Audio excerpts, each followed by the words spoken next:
What's up, Seminar 4? Y'all ready to do some strategic leadership? Don't worry, I got you. Let's go. Oh, hey again. Now that I have your attention, ADP's 622, Chapter 10 on strategic leadership is an excellent overview on this topic, and the information will enable you to develop your strategic leadership.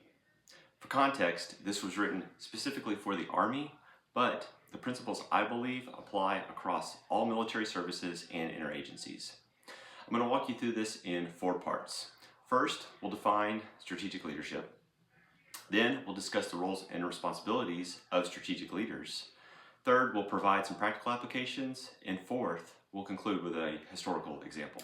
So for the definition in ADP 622, strategic leadership is really all about leading at the national or even the global level, where strategic leaders handle high uncertainty, have very long timelines even after they're out of their position, and having broad impacts. As a strategic leader, you're going to be navigating greater complexity and very high uncertainty. Regardless of your specific position, you're going to be able to apply your professional expertise across the board. And unlike direct or organizational leaders, your scope is much, much larger.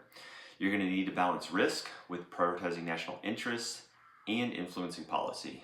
It's a lot more up and out than down and in, as we've discussed before. For roles and responsibilities, an important note is that strategic leaders are a finely balanced combination of high-level thinkers, accomplished soldiers, and military experts.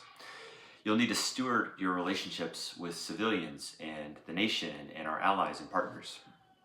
You're going to be leading the institution, not just being a player in it.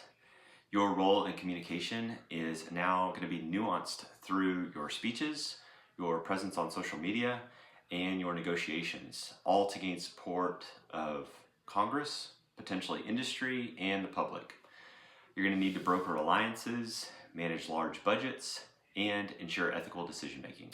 So now that we have this information with the roles and responsibilities, how do we apply it? You're going to want to provide a clear vision in setting expectations and being able to measure your accomplishments, and then committing to goals that spread throughout the organization. Your negotiation skills are going to be key. Listening actively, feeling through and diagnosing any unspoken agendas, and reaching a consensus on your common goals to build positive solutions. Your words now have international consequences, so think before you speak, as communication builds trust. Finally, for our historical example, we need to look no further than George Marshall in World War II.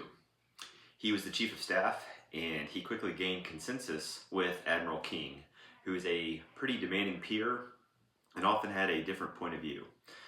Marshall wanted to ensure that no inter-service rivalry would dilute the American effort.